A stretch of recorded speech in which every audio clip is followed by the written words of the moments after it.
To Algeria International, our voice in the world.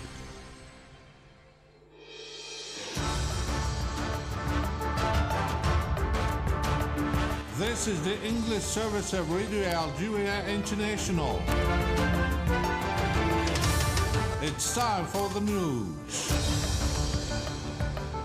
Algeria's permanent representative to the UN, Amr Benjameh, has called on the Security Council to firmly react in a decisive manner following the Israeli airstrike launch against Iranian diplomatic sites in Syria. The State of Palestine has officially reiterated her appeal to become a full-fledged member state at the United Nations. UN humanitarian agencies have said that the largest hospital in Gaza is in ruins following a 2-week siege by the Israeli occupation, expressing their indignation after 7 members of the NGO World Central Kitchen were killed in an Israeli airstrike.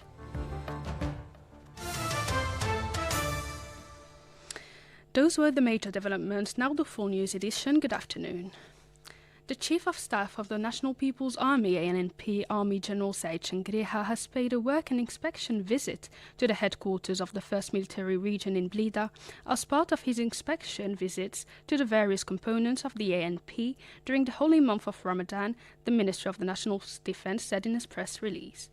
The Army General held a meeting with the managers and personnel of the 1st Military Region, during which he gave an orientation speech broadcast via video conference to all the units in the region, in which he underlined that the ANP will continue with determination and rigor to develop its defense capabilities in all areas.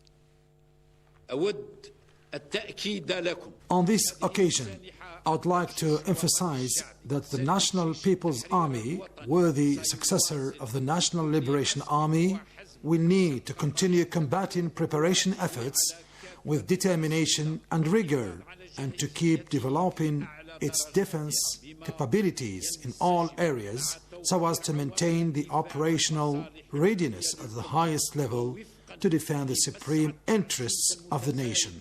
Likewise, it will ensure the strengthening of the sacred bond which unites it with its people and gives our country greater strength and resilience, which protects it against all dangers and threats.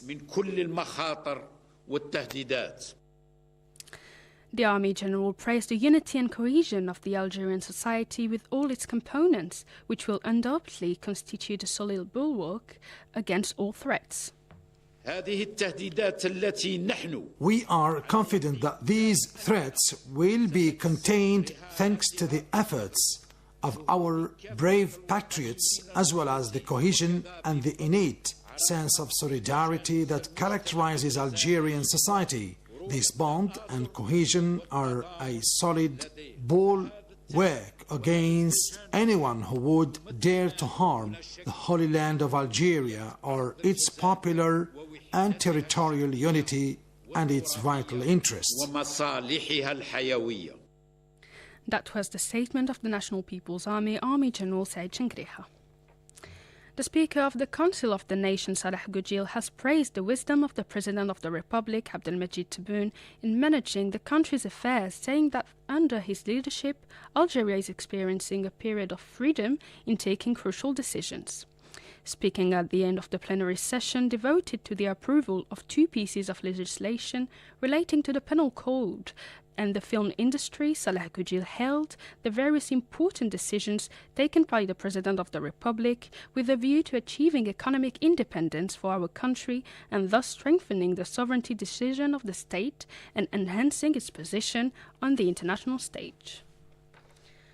Algeria's permanent representative at the UN, Amr Benjameh, has called on the Security Council to firmly react in a decisive manner following the Israeli airstrike launched against Iranian diplomatic sites in Syria. In a Security Council meeting held in New York, Mr. Benjameh extended his sincere condolences to the Iranian people and government following the airstrike launched by the Israeli occupying authorities, killing 13 people, including 7 Iranian soldiers. Algeria's representative stressed that the attack is a clear violation of international law and the Vienna Convention on both diplomatic relations and consular relations.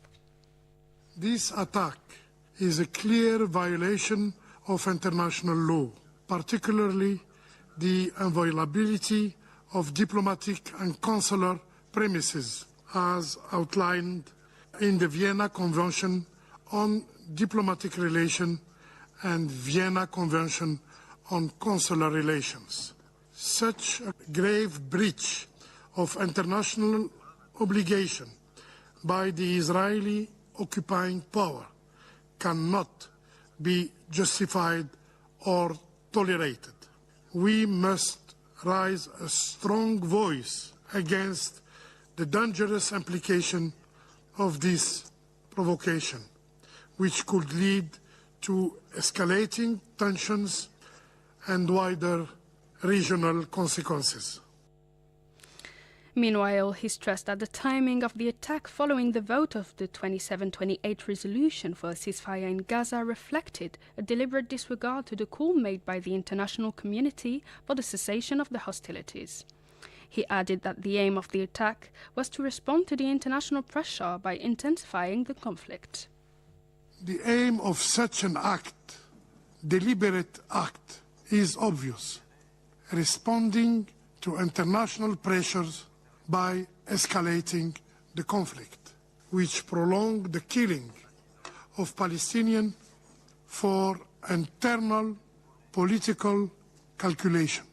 It is evident that this dangerous act is of nature to draw the entire region into conflict, reflecting a belief of impunity by the Israeli occupying power, which consider itself above international law. Meanwhile, Mr. Benjamin condemned the double standard that the occupying authorities are benefiting from, undermining the foundation of the international order, highlighting that it violates international law. This double standard, where the Israeli power disregard the very laws expecting order to uphold, undermines the very foundation of our international order. This behavior falls short of what we expect from a responsible member of our organization. We have previously emphasized the need to stop the occupying authorities and violation of its international law.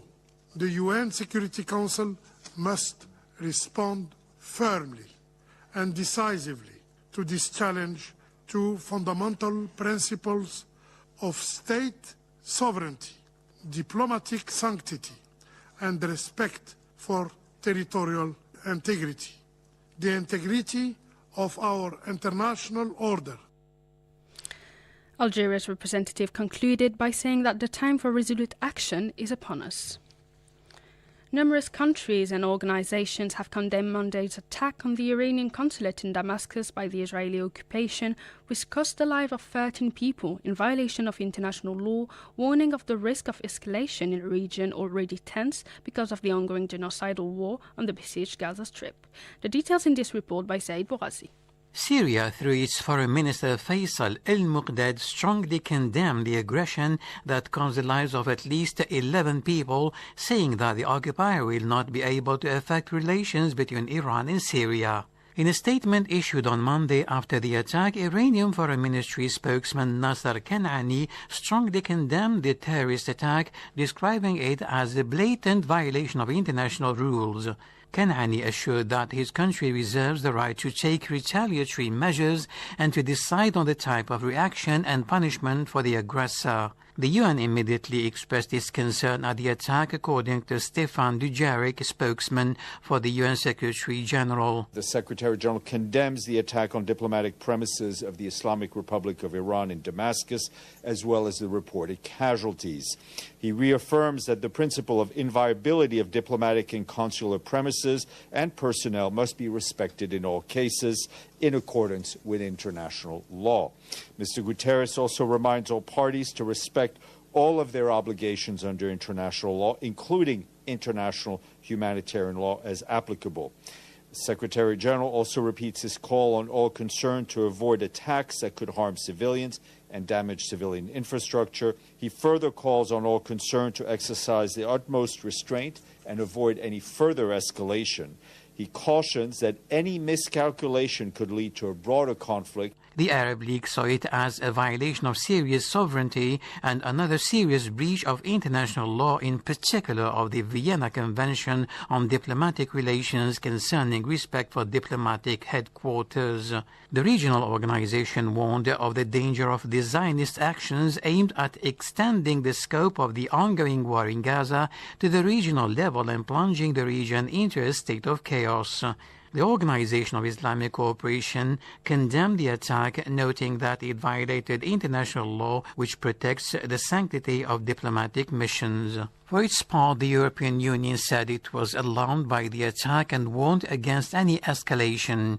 EU spokesman Peter Stano said that in this very tense regional situation, it is really of the utmost importance to show restraint, as further escalation in the region is in nobody's interest.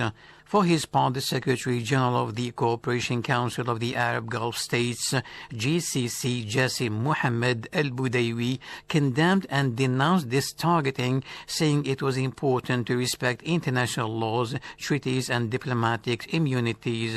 While condemning the Zionist attack, China reiterated that the security of diplomatic institutions is inviolable and serious sovereignty, independence and territorial integrity must be respected, adding that the current situation in the Middle East is troubled and China opposes any action likely to aggravate tensions.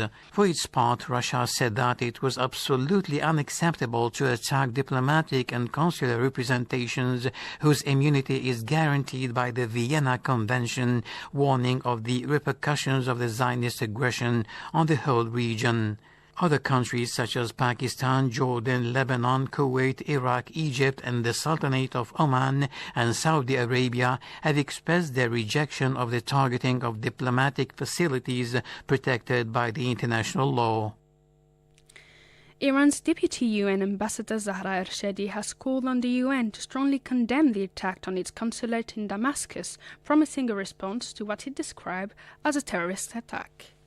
Given the grave repercussions of this reprehensible act, which could escalate tensions in the region and potentially spark further conflict involving other nations, we call on the Security Council to vehemently condemn this unjustified criminal act and terrorist attack. Iran reserves its legitimate and inherent right under international law and the United Nations Charter to take a decisive response to such reprehensible acts. The representative of the United States and United Kingdom once again tried to deny its responsibility for the current situation in Syria and broad region by falsely blaming Iran. Iran strongly rejects these allegations. The United States is responsible for all crimes committed by the Israeli regime. The savage and genocide acts in Gaza could not be happened without explicit consent and comprehensive political, financial and military support, as well as partnership from the United States.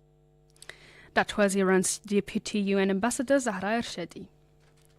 The State of Palestine, which is an observer at the UN since 2012, has officially relaunched the procedure to become a full-fledged member state. In a letter addressed to the UN Secretary General and transmitted to the Security Council, Riyad Mansour pointed out that upon the request of the Palestinian officials dating back to 2011, Palestinian authorities called on the Council to examine their request to become a full-fledged member at the UN in April 2024. The ambassador has repeatedly insisted in recent months that in the face of Israeli aggression in Gaza, one of the Palestinians' priorities was to become a full member of the United Nations. The Palestinian request is backed by a representative of the Group of Arab Countries and the Organization of Islamic Cooperation, recalling that 114 member states recognize the State of Palestine. In September 2011, Palestinian President Mahmoud Abbas launched a procedure requesting the adhesion of the State of Palestine to the UN. The Arab League has called an extraordinary session of permanent delegates at the request of the State of Palestine to discuss Arab action in the light of the Zionist entity's continuing genocide and starvation policy against the Palestinians in Gaza. The Deputy Secretary General of the Arab League, Hussam Zaki, said that the meeting will discuss Arab and international action to put an end to these crimes within the framework of a political solution to the Palestinian question and the persistent Zionist threats of an immediate invasion of the city of Rafah, which is home to more than 1.5 million displaced persons. And now the humanitarian agencies have said that the largest hospital in Gaza is in ruins following a 2-week siege by the occupation army, expressing their indignation after 7 workers from the NGO World Central Kitchen were killed in an air raid by the occupying army. Said Bourezi reports. WHO spokeswoman Margaret Harris indicated in Geneva that the establishment was now in ruins and that at least 21 patients had fallen as martyrs during the siege by the occupying forces. As the situation deteriorated, medical staff were forced to move patients to an office within the hospital grounds where there were no toilets and no water or food. In the end, they shared a bottle of water between 15 people, said the WHO spokeswoman. According to the UN World Health Agency, the medical staff had no means of caring for the patients, many of whom were seriously injured or intensive care patients equipped with urinary catheters but without urinary bags. These latest developments come amid fresh security concerns about aid operations in the Palestinian enclave after the NGO World Central Kitchen reported that a Zionist airstrike on one of its vehicles killed 7 aid workers in Balah, in central Gaza. Following these reports and images of the NGO vehicle showing a large hole in its roof, the UN Emergency Relief Coordinator Martin Griffiths expressed his outrage and described the victims as heroes killed while trying to feed starving people. For his part, the humanitarian coordinator for the occupied Palestinian territory, Jamie McGoldrick, said he was extremely saddened and dismayed by the deaths of 7 World Central Kitchen employees in Deir el-Balah, noting that this was not an isolated case. As of 20th March, at least 196 aid workers had been killed in the occupied Palestinian territory since October 2023. This represents almost 3 times the number of deaths recorded in any conflict in 1 year, he underlined in a press release. Added to this are hundreds of health professionals who have fallen as martyrs to date doing their job, noted Mrs. Harris, as well as thousands of civilians, including 13,000 children, in constant Zionist bombardments.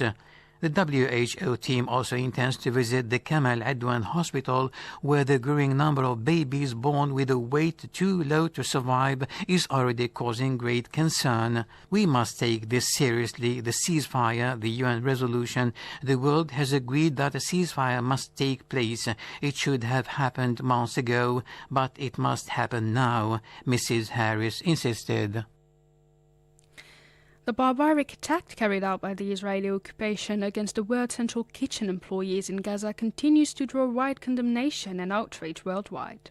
The heinous crime claimed the lives of 7 aid workers. The details with Jamil Salmani. The UN Secretary-General Antonio Guterres has reiterated in his address at the General Assembly on Human Security that the Security Council resolution must be implemented without delay. The statement was issued following the devastating airstrikes carried out by the Israeli occupation army that killed World Central Kitchen personnel. The devastating Israeli airstrikes that killed World Central Kitchen personnel yesterday bring the number of aid workers killed in this conflict to 196, including more than 175 members of our own UN staff. This is unconscionable, but it is an inevitable result of the way the war is being conducted. It demonstrates yet again the urgent need for an immediate humanitarian ceasefire, the unconditional release of all hostages, and the expansion of humanitarian aid into Gaza, as the Security Council demanded in its resolution last week. The resolution must be implemented without delay. The White House has said that it is outraged after 7 employees of the NGO World Central Kitchen were killed in a strike by Zionist occupation forces in the Gaza Strip, and assured that humanitarian workers must be protected. The Deputy U.S. Ambassador to the UN, Robert Wood, has expressed his country's concern about the attack. We are saddened and gravely concerned by reports of an IDF airstrike on the World Central Kitchen convoy. This incident is yet a further reminder that Israel needs to do much more to protect humanitarian personnel and facilities in Gaza. It is unacceptable and inexplicable that nearly 6 months into this conflict, Israeli military deconfliction mechanisms are not functioning appropriately. We join other countries who lost citizens in this incident in calling for a transparent and comprehensive investigation. This must not happen again. The Speaker of the European Parliament, Roberta Metsola, has declared during a visit to Cyprus that the employees of humanitarian organizations working in the Gaza Strip must be protected. She said that the situation in Gaza remains serious as too many innocent people have been killed, adding that humanitarian organizations such as World Central Kitchen must be protected. The toll of the Zionist genocidal aggression against the Gaza Strip has risen to 32,975 martyrs and 75,577 wounded since October 7th. According to a local source, the army of the Zionist occupation has committed 5 massacres against Palestinian families in Gaza in the last 24 hours, killing 59 people and wounding 83 others. And now the NGO Save the Children has warned that 346,000 children under 5 years in Gaza are facing malnutrition in the light of the deterioration of the health situation due to the Israeli continued genocide. More in this report by Asya Bekkar. Save the Children said malnourished children in Gaza are not getting the food and medical care they need to survive, with food being blocked at every turn and the health system obliterated. Save the Children has highlighted that children are suffering from massive weight loss, weakness and cracked skin. Gaza's 346,000 children under the age of 5 are at the greatest risk of malnutrition as the already catastrophic situation rapidly deteriorates across the enclave. The Global Nutrition Cluster, which is a group of humanitarian organizations focused on nutrition, said in the north of Gaza it is estimated that 1 in 3 children are under the age of 2 are now suffering from wasting, the most severe form of malnutrition, compared to 1 in 6 children in January. With more than 400 attacks on healthcare facilities since October, 26 of Gaza's 36 hospitals have been rendered completely non-functional, while entry of medical supplies into Gaza remains restricted. The war has also impacted children's appetite, even in places where food was available. Save the Children said it is visible that children are losing 50 to 60% of weight, and their basic interactions and understanding of things have been really affected. Life-saving supplies, which could be used to treat malnourished children, are being delayed and denied entry by the Israeli occupation. The World Health Organization has warned against the consequences of the collapse of the health system in Gaza due to the Israeli war lasting for 6 months now. The UN Security Council will hold on April 16 a closed session of consultation on the United Nations missions for the referendum in Western Sahara, MINURSO, devoting to briefings by the Special Representative for Western Sahara and head of MINURSO, Alexander Ivanko, and the personal envoy of the UN Secretary General, Staffan de Mistura. The holding of this session comes in accordance with Security Council Resolution 2703, adopted on October 30, 2023, renewing MINURSO's mandate for a further year until October 31, 2024. The resolution introduced new language, welcoming the Mistura convening of informal consultations with Morocco, the Polisario Front, as well as with the members of the Group of Friends of Western Sahara. That's it for today's news bulletin. I invite you now to listen to our Health Magazine program by my colleague Mohamed Khatel.